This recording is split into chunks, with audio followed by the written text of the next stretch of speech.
የትምህርት ስርዓቱን ወደሚፈለገው ደረጃ ለማድረስ የትምህርት አመራር አካላት አቅም ግንባታና አመለካከት ላይ ለሚስተዋሉ ማነቆች እልባት ለመስጠት እየተከናወኑ ያሉ የትምህርት ስራዎች ለውጥ ማምጣት ጀምረዋል። የሲዳማ ክልል መምህራን ማህበር በክልሉ ያሉ የትምህርት አመራር አካላትን የአመራርነት ብቃት ለማሳደግ የሚያስችል ስልጠና ዛሬ መስጠት ጀምረዋል። የሲዳማ ክልል ምክትል ርዕሰ መስተዳድርና የትምህርት ቢሮ ኃላፊ አቶ በየነ በራሳ ስልጠናውን ባስጀመሩበት ወቅት እንደተናገሩት በክልሉ ባለፉት ዓመታት ለትምህርት ስራ በተሰጠው ትኩረት መሻሻል መታየቱን ገልጸዋል። የተጀመሩ የትምህርት የለውጥ ስራዎችና የትምህርት ጥራት እንዲረጋገጥ የመምህራን ሚና የላቀ መሆኑን አስገንዝበዋል። በክልሉ ባለፉት ዓመታት ከመምህራን ጋር በቅርበት በመስራት እና አቅማቸውም በተከታታይ የሙያ ማሻሻያ ስልጠናዎች እንዲጎለብት በማድረግ ከፍተኛ ስራ እየተሰራ ይገኛል።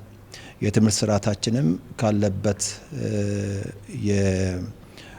የማሽቆልቆል ሂደት ወጥቶ ቀና ማለት ወደ ጀመረበት ሂደት ውስጥ ገብተናል። የመምህራንን አቅም በማሳደግ የተማሪ ውጤት ለማሻሻል በተደረገው ርብርብ ውጤት ተመዝግቧል ሲሉም አቶ በየነ በራሳ አብራርተዋል።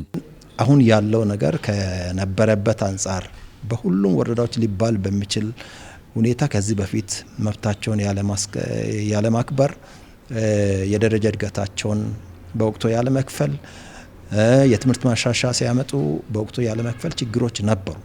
እነዚህን ችግሮች የክልሉ መንግስት ቁርጠኛ አቋም ወስዶ በሁሉም ወረዳዎች የመምህራንን ጥቅም ማስከበር የግዴታ ነው በሚል በማስቀመጡ ያው ብዙ ችግሮች ተፈቷል። የመምህራን ዘላቂ ተጠቃሚነትን ለማረጋገጥ በየደረጃው ያሉ አካላት ትኩረት ሰጥተው እየሰሩ እንደሆነም አቶ በየነ በራሳ አስረድተዋል።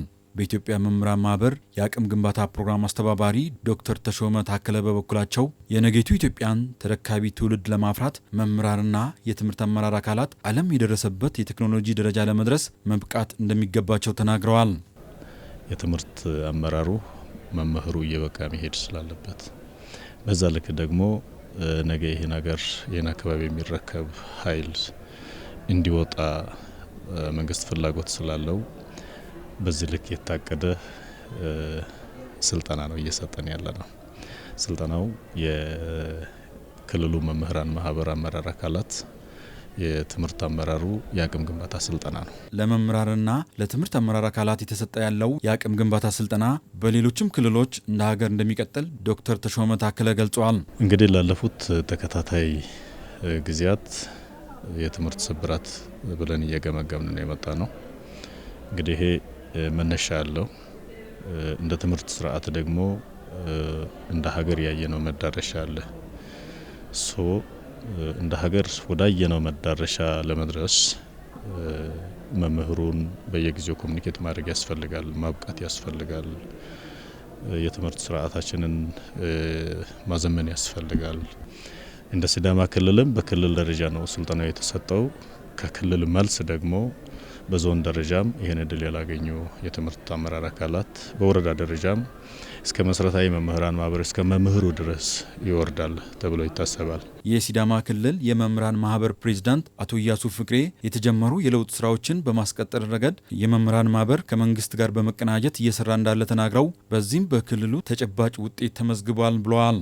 ስልጠናው የመምህራንን ብቃት በማሳደግ የትምህርት ተደራሽነትን ለትውልድ ለማዳረስ ታሳቢ ያደረገ ስልጠና መሆኑን አመላክተዋል።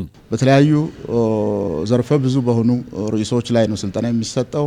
አንደኛ በአመራር ኳሊቲ ላይ፣ ሁለተኛው ደግሞ ተማሪ ውጤት መሻሻልና መምህሩን አቅም የማብቃት የማጎልበት ስራ ላይ ነው ስልጠና የሚሰጠው። ሌላው ደግሞ በኩረጃ ላይ ትውልድ እየተበላሸ ያለበት ሁኔታ ነው ያለው። እንደ ሲዳማ ክልልም በቀጣይ ያሉ አቅጣጫዎች ኩረጃን ዜሮ የማድረግ ስራ ለመስራት ማህበሩ ቆርጦ እየሰራ ያለበት ሁኔታ ነው ያለው። የመምህራን መብትንና ጥቅማጥቅም ለማስከበር ማህበሩ ከባለድርሻ አካላት ጋር በጋራ በሰራው ስራ ለውጥ መመዝገቡን ገልጸዋል። የመምህሩ ጥቅማጥቅም አንዱ ደረጃ እድገት ትምህርት ማሻሻያዎች ናቸው።